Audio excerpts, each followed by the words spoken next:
नमस्कार विद्यार्थी मित्र मैत्रिणींनो, करंट अफेअर्स बाय मेघाली या मराठी यूट्यूब चॅनलवरती आपले मनपूर्वक स्वागत.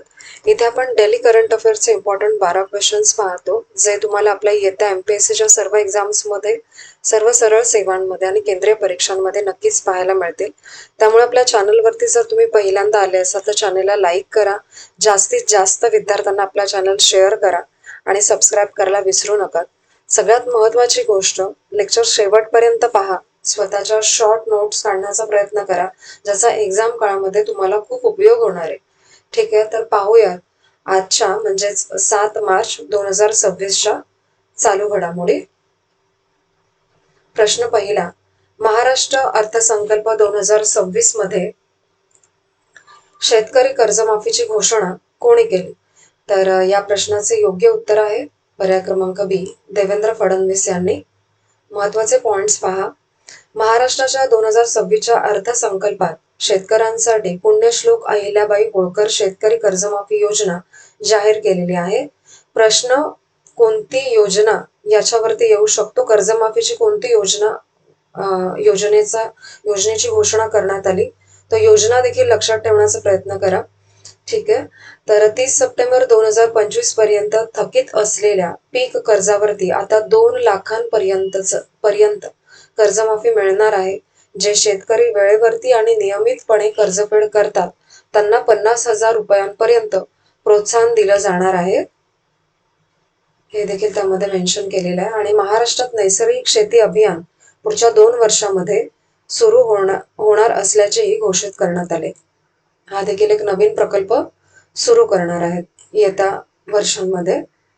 पुढील प्रश्न दुसरा, फेब्रुवारी 2026 ला भारताने परकीय चलनसाठे म्हणजे फॉरेक्स रिझर्व किती झालेले आहे? तर या प्रश्नाचे योग्य उत्तर आहे पर्याय क्रमांक डी, $728.49 अब्ज इतके. महत्वाचे पॉइंट्स पहा.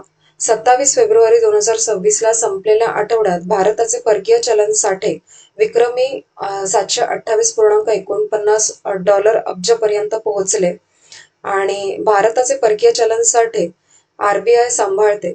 या साठ्यांमध्ये फॉरेन करन्सी असेट्स म्हणजे FCA हा सगळ्यात मोठा भाग आहे. आणि त्याच आठवड्यामध्ये भारताने गोल्ड रिझर्व जवळजवळ $131.63 अब्ज झालेले आहे. आणि स्पेशल ड्रॉइंग राईट्स म्हणजे SDR हे आंतरराष्ट्रीय नाणेनिधी म्हणजे IMFने तयार केलेले एक खास राखीव मालमत्ता आहे. पुढील प्रश्न तिसरा, पार्किन्सन रोगासाठी जगातील पहिले स्टेमसेल उपचार कोणत्या देशाने मंजूर केलेला आहे?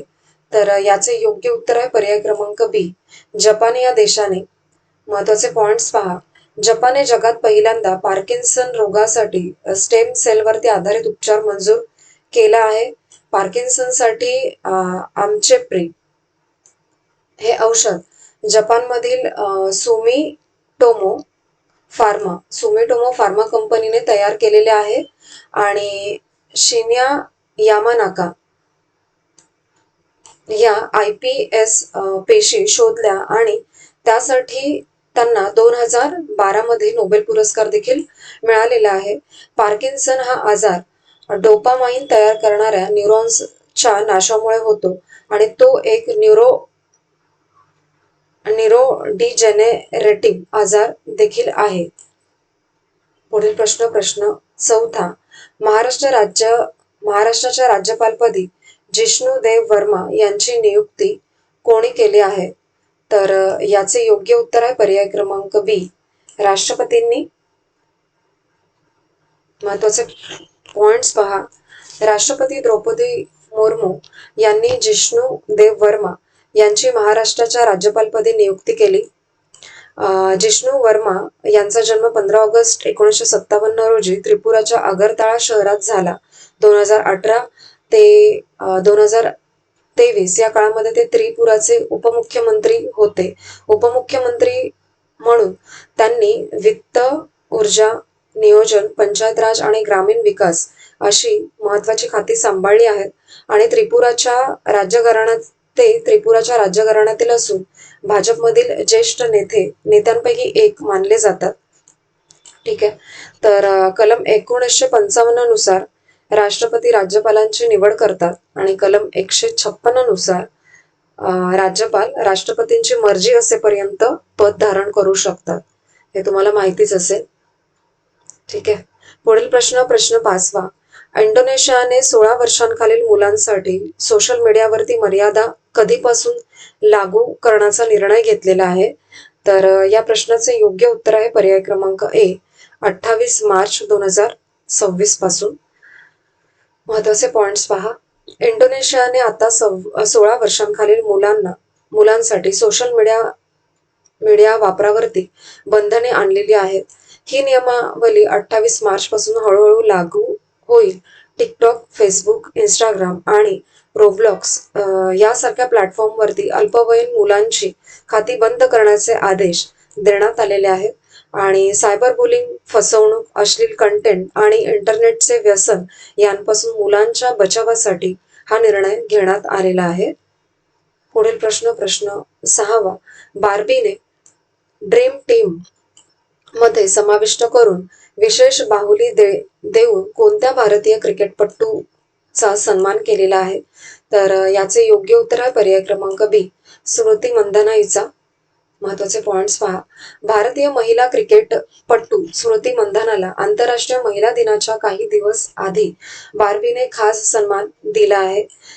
ती बार्बी बाहुली मिळणारी पहिली क्रिकेटपटू ठरली आहे. तिला बार्बी ड्रीम टीम या जागतिक उपक्रमातही स्थान मिळालेले आहे. या यादीत टेनिस स्टार सानिया विल्यम्सचाही समावेश यापूर्वी झालेला आहे आणि स्मृती मंधानाने 2013 मध्ये आंतरराष्ट्रीय क्रिकेटमध्ये पदार्पण केलेलं आहे. पुढील प्रश्न 7वा. ऑपरेशन संकल्प अंतर्गत भारतीय नौदलाची जहाजे सध्या कोणत्या भागामध्ये तैनात आहेत? तर याचे योग्य उत्तर आहे पर्याय क्रमांक डी, अदना आखात व ओमानचा आखात इथे. महत्वाचे पॉइंट्स पहा. ऑपरेशन संकल्प भारताने 2019 मध्ये सुरू केलेला आहे. आखाती भागामध्ये समुद्री सुरक्षा मजबूत करण्यासाठी हे ऑपरेशन आहे आणि भारतीय नौदलाची जहाज सध्या अदनाचा आखात आणि ओमानचा आखात इथे तैनात आहेत. या मोहिमेचा मुख्य उद्देश आहे व्यापारी जहाजांना सुरक्षित ठेवणं आणि समुद्री मार्गाचं संरक्षण करणं. भारताच्या राष्ट्रीय सुरक्षेचे सगळ्यात मोठे निर्णय कॅबिनेट कमिटी ऑन सिक्युरिटी म्हणजे CCS घेत असते. पुढील प्रश्न 8वा. भारतातील पहिले खाजगी ऑर्बिटल रॉकेट कोणते ठरणार आहे? तर या प्रश्नाचे योग्य उत्तर आहे पर्याय क्रमांक सी, विक्रम-1. महत्वाचे पॉइंट्स पहा. विक्रम-1 हे भारतात खाजगी क्षेत्रामध्ये बनवलेले पहिले ऑर्बिटल रॉकेट आहे आणि स्कायरूट एरोस्पेस नावाची कंपनी 2018 साली हैदराबादमध्ये सुरू झाली आणि या रॉकेटला विक्रम साराभाई यांचं नाव दिलंय, जे भारताच्या अंतराळ कार्यक्रमाचे जनक होते. आणि विक्रम-1 रॉकेट 300 किलोग्रॅम पर्यंतचे उपग्रह लो अर्थ ऑर्बिटमध्ये सोडू शकते आणि स्कायरूट एरोस्पेसने याआधी नोव्हेंबर 2022 मध्ये विक्रम-S नावाचं भारताचं पहिलं खाजगी सब ऑर्बिट रॉकेटही प्रक्षेपित केलेलं आहे. तर याच कंपनीने ते केलेलं आहे किंवा करते आहे ही कंपनी, हे लक्षात ठेवा. पुढील प्रश्न 9वा. महिला जनसुनवाई कार्यक्रम कोणत्या संस्थेमार्फत आयोजित केला जाणार आहे? तर या प्रश्नाचे योग्य उत्तर आहे पर्याय क्रमांक ए, राष्ट्रीय महिला आयोगामार्फत. महत्वाचे पॉइंट्स पहा. राष्ट्रीय महिला आयोग 8 मार्च 2026 पासून देशभरामध्ये महिला जनसुनवाई कार्यक्रम घेणार आहे. हा कार्यक्रम राष्ट्रीय महिला आयोग आपके द्वारा हा उपक्रमाचा भाग आहे आणि हा उपक्रम जवळपास 500 जिल्हे आणि 25 राज्ये किंवा केंद्रशासित प्रदेशांमध्ये होईल. या उपक्रमातून साधारण 15,000 महिलांच्या तक्रारी सोडवायच्या आहेत असा त्याचा उद्देश आहे. आणि राष्ट्रीय महिला आयोग च्या वर्तमान म्हणजे 9व्या अध्यक्षा श्रीमती विजया किशोर रहाटकर या आहेत, हे देखील लक्षात ठेवा. पुढील प्रश्न 10वा. फिट इंडिया कार्निवल ची दुसरी आवृत्ती कोणत्या दिवसाच्या निमित्ताने आयोजित केली जात आहे? तर याचे योग्य उत्तर आहे पर्याय क्रमांक बी, आंतरराष्ट्रीय महिला दिन.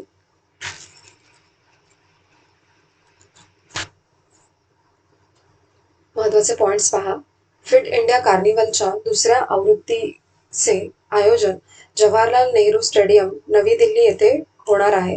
हा कार्यक्रम 8 ते 10 मार्च 2026 या काळामध्ये होईल.